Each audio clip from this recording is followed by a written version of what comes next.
What's going on, workforce? Brian and Chris here, and today we're asking some questions, especially as it relates to Final Fantasy XIV's economy. We've seen some big changes over the last 6 months with Gil, and at the recent Live Letter 66, they talked about future changes to teleport costs.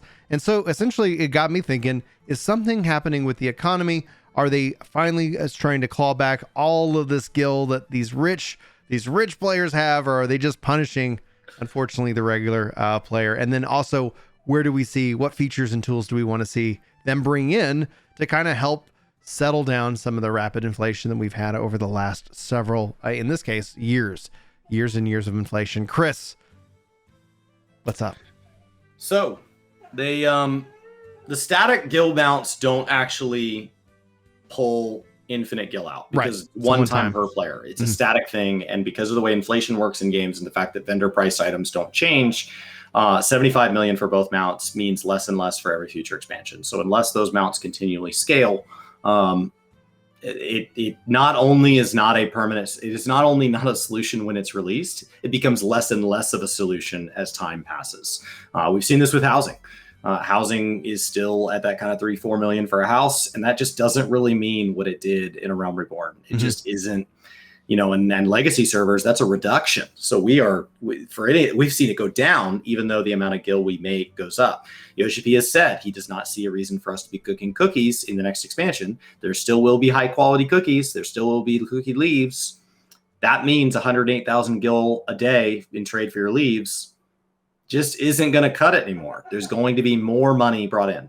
So the big change here is the teleport change. Teleport change is based on distance. I don't really know how you calculate distance between shards. I don't know how they're going to calculate the distance from Eorzea to its moon. Is that so? I don't really know what they're doing there. And that they lifted the cap from 999 to just let it run loose. So we did see it range on the example going from Costa del Sol to, I believe off the top of my head, it was as low as 166 and as high as like 1492 or something like that. The lowest one was within zone at 100 Gil. Was it? So, yeah. So and that's obviously without any kind of like discounts and buffs and things of that nature. You can reduce the teleportation costs with obviously free company buffs and more. So it's like, that goes. As it sits today, that's the worst free company buff you can put up, in my opinion. It depends.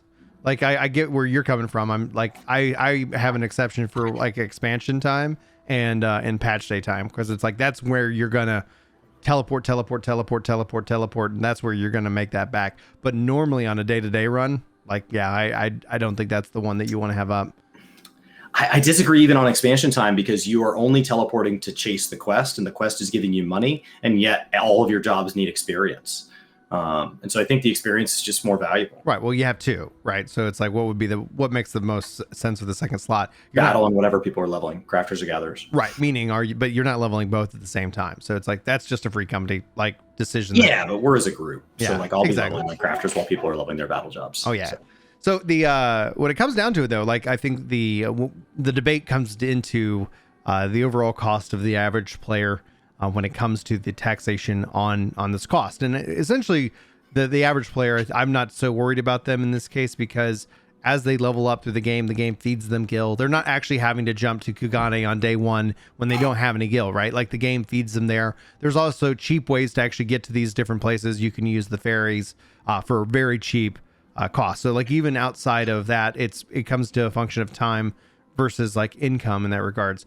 The question we had in our kind of little pre-show, we were laughing, is like, if the moon is the theoretical furthest place that we can go, like what does that cost? What does it cost to teleport to the moon? 50,000, 100,000? Or is it going to be something where it's like, oh, it's just 2,000 to the moon? Yeah. And then essentially they've kind of put some kind of cap in there, because even if we go to the new world is not closer to us than the moon is to us, right? Like, I don't know the height. Is it logarithmic where like your first 100 yalms is expensive, and then from there it just slowly deteriorates, and so it's 1,600 for your highest, and then like 2,200 to go to the moon.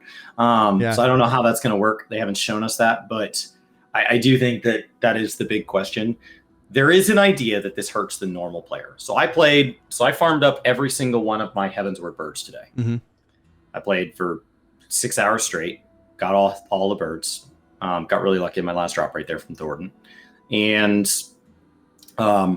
In trade for doing that, I really didn't have to teleport at all. You're going straight to the instance server. Right. I can do it from anywhere. You may have need to go unlock yours, so you got to go to Rising Stones one time for all of them. Mm-hmm. And you'll be there naturally through the story anyway, but yeah. But like if you're going back to unlock your extremes, then you'd go back to Mordona and you'd unlock them. So I really didn't have to teleport at all today. I need to manage my stuff. There's a summoning bell there. No big deal.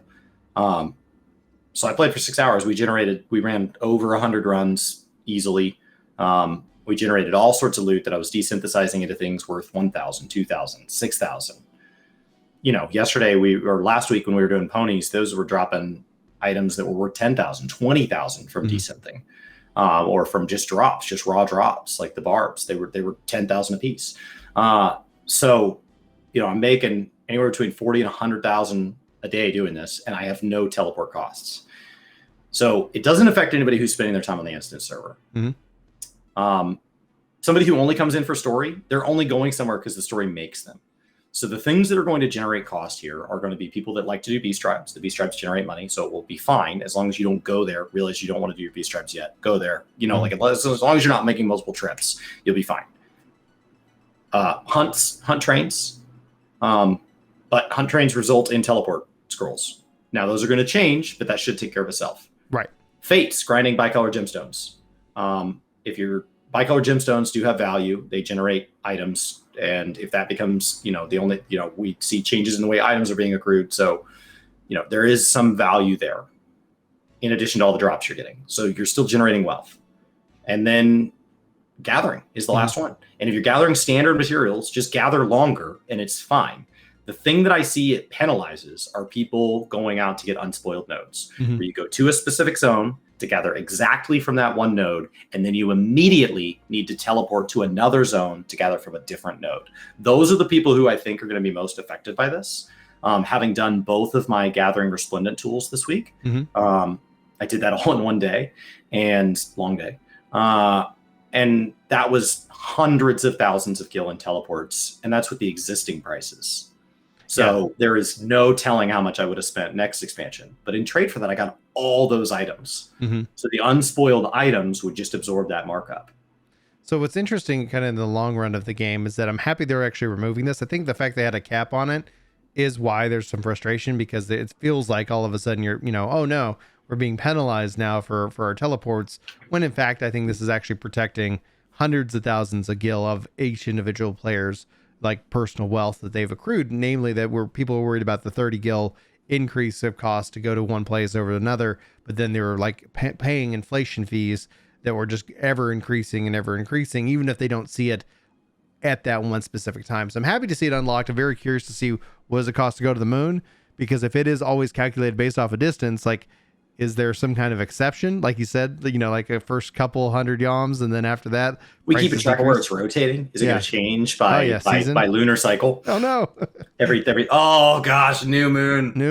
Oh, cheap. Full moons are so affordable. I can't go there for another 14 days. That will be interesting. Now, when we look at the economy as a whole, because a lot of people I've seen bring up a couple of statements like they could have helped bring and pull gil out of the economy in other ways, and so I'd like to kind of explore what other ways do you think that the game could help reduce the overall cost of inflation that is occurring within the system itself, because they've increased the cost of teleports by location, but some places are going down in terms of that. So it seems a little bit more balanced, but we already, like you said, the static cost of a gil mount, they can add more gil mounts, but that's just a one-time fee for essentially, that doesn't hit everybody. That's just like, do you have wealth that just sits around and does nothing, and you want to spend it on that mount. Right. Exactly. So that's a very small portion of the population. So what other ways do you think 14's economy can evolve to kind of help both continue to maintain the value of gil itself, but at the same time making it kind of, I guess, fair across the board? Tax on houses is one that would be really controversial to roll out, but would absolutely make those much more something you either use it or you choose to give it up, not use it or we'll take it from you. It's I'm not getting use out of this, so I will let somebody else use it. So tax on houses would be one. To be fair, there's a real world tax on houses. Like, when people hear tax on houses, they can't take breaks. There's actually a real financial, real world, your money that buys food tax on houses that exists right now. This would be an in-game version, as maybe to replace that one. But go ahead. And then have more reasons to choose to do player upkeep. I don't want to live in a world where I have to worry about my character starving, but having a reason for there to be more unique food buffs where I'm choosing to put a food buff on when I'm doing maps. I'm choosing to put a food buff on every single time I'm crafting, every single time I'm gathering, because it's to my advantage. Tinctures and things like that. Allowing that to, and I don't know what that looks like, but that would be another way of encouraging players to buy things from each other. And then the market board, of course, pulls out its tax along the way. So creating more demand between players, that has downsides. So like, this is not, so you're asking me what the solution to that problem is, but there's a reason that these things haven't happened.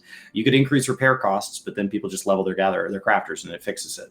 So, you know, if, for example, if you make crafted gear and crafted consumables better, then what you end up with is more of a pay-to-win marketplace. World of Warcraft gets a ton of criticism for their world-first raiders spending 500 million gold per race to compete, because it means that they're getting access to things that people who don't have 500 million gold don't. And so you don't necessarily want all of these things. You do want the money to not work exactly how it works in the real world. But I will say you don't want just rampant uncontrolled inflation. What rampant uncontrolled inflation does, say we were going up 3 or 8% monthly, as opposed to in the United States, an annual average inflation rate is 3.2 annually. Let's assume for a moment that we were going to go up 8% every single month. Well, if you take a break, you play this November and you're like, God, I played 100 hours a week for the first 4 weeks of the expansion. You take a break and you say, I'll come back in 6.1. Several months go by. And so every item you sold at launch in trade for gil, you're now sitting on, let's say, 10 million gil. You sold off all your stuff at the expansion. You're like, that's sick. You come back, that 10 million gil is losing value every month you're away because inflation is going up so fast that by the time you come back, oh man, that's really not helpful, because the person that's in the same buying power on the market as you is now at 15 million, right? And they've been playing this whole time. And so it actually, letting inflation go up hurts. The more casual a player is, the more it hurts them when we let inflation go up. People who take breaks get hurt by inflation because they come back and the money under the mattress doesn't have the same purchasing power that it did when they left. So I got a question for you. Would something like a kind of a buying from the market board order, an order system, like I want to buy X amount of item Y for this price, like, do you think that would help curve that in a way, just indirectly through the fact of market board fees? I mean, it would be nice to facilitate trade, does do that. So like anything you do with the market board does have a chance of pulling money out of the market. What I would say a better plan is give people, that's the feature, give people a place to put the money. And so if, for example, I could start sending my retainers, I've used this example before, I could send my retainers to Retainer College so that they could list 21 items instead of 20. But to go to 1 semester of Retainer College to get a retainer token costs 5,000 gil for their first semester, 7,000 gil for their second semester, 25,000 gil for their third semester. And so each time you send them out to gain a retainer attribute, it gets more expensive. What that does is people who are actively taking part in a more active market board are suddenly like, well, it'll pay out eventually. And so you give people a place to park their money. So when somebody says, I have 200 million gil, your response is not, oh, wow, that's impressive. Your response is, why are you not using that? As opposed to right now, you're like, what would you use that on? Yeah. What do you use 200 million gil on? It's a useless amount of money. Like it's the same amount as when you see people in the real world now that are not interested in buying and selling companies that have billions of dollars. Having $1 billion post-tax deposited in your account, it is an unspendable amount of money. So when we have people who now have multiple billions, it becomes really hard to relate to just in terms of scale. It's not, oh, I hang out with a friend who has a nicer truck than me and goes out to eat more than me and has a bigger house. Fine. At $1 billion, that all stops. That all drops off way before then. It doesn't matter. Pulling your 4% off annually, which is the safe amount if you plan on living forever, is still an unspendable amount of money. They could literally every year in December burning houses to the ground, blowing all their cars up every time they go to the grocery store. They come home and they just take them out in a field and blow them up for the fun of it. And it's still unspendable. And so when you see that in Final Fantasy XIV, you have 200 million gil. Where does it go? Right. What do you do with it? Because even if you find a way to spend it once, they were capable of getting it once. Right. So they're still doing whatever activity generated that wealth. So even if you're like, okay, well, I made a shopping list that's 200 million. Great. The guy's making an extra 10 million a day. Like, what are you doing with that money? It just piles back up again. The question that I would have is that, like I think we've called it the high score. Like it's one of the ways that you can have a high score in Final Fantasy XIV. So a lot of people work to make that kind of guild because a sense of kind of bragging rights or pride or an individual goal. But like what do you spend it on? Like you can't, like if you've already generated the maximum amount of gil once, you just toss that on a retainer, go again, and you're like, how to make money. It's it's a real problem. It's a real problem. So that's why I was like, how, like this isn't going to fix it overnight. The gil mounts aren't going to fix it overnight. I'm wondering if we're going to start to see more pattern of how do they claw out some of that money from the economy, and then that will open them up for future features that if they just introduce today, like ends up being like, well, I think the biggest problem we have right now is the fact that you have items that listed the vendor price, that people list items at the vendor price. I would say that out of everything, the next thing that hopefully they can tackle is stopping that practice, because you'll literally see like it's a race to the bottom as fast as people can go for items that have a value, but people don't know what that value is. And they don't know that you can just go sell that to a vendor and get the money instantly. If you want to settle for 6, that's why, man, I wish we had the ability to buy order. It's like, oh, somebody's listing and like, I'll buy that from you for 7 gil because I know that it's going for 100 gil normally because I know how to check the history. So last week on stream, I'm in the process of showing that example. I made 40,000 gil off of people buying their listings up and vendoring them. I made 40,000 gil of their money. It's their money. Yeah. And they just donated it to me by putting it on the market board. I made another 40,000 gil same day running my leveling roulette and desynthesizing the items that dropped. Between the 12,000 that dropped for completing it and the 28,000 I got from items in it. I made over 1 million gil this weekend, and my sole goal was leveling. Yeah. I don't have a lot of money because there's no reason to do it. Like, we're actively, what are we at? I'm actively going to give away 6 or 7 million gil at the end of this month so far. Yeah. And that number's still rising. Mm-hmm. It doesn't matter. And people are like, oh, well, it's because you have money. No, the game hands you money constantly. And the teleport costs going up, it will hurt like unspoiled node farming. But everything else I did this weekend, it wouldn't hurt that at all. Yeah. So we put the question to you guys. What do you want to see in terms of the guild, like, and economy changes within the game itself? I'm hoping that this is a, kind of one step forward, and then we can continue to see more economy improvements overall. I think the last thought before I let Chris send us out is I'd also like to see where past expansions, items and drops would be able to be more venerable in that way, being tradable and enhanceable by crafters. But they did that. Trial loot got opened up. Trial loot did get opened up, but I'm saying that ability to take that drop instead of having it bind on, pickup, moving it to maybe a bind on equip. So that way you could say, hey, let me go ahead and toss that up, but not anything for the current expansion. Just because it's like, okay, who's going to go farm ARR for that weird set from Copperbell Mines? Well, I think the weapon chests and armor chests are a better solution. Encourage people to go run things. Yeah. All right.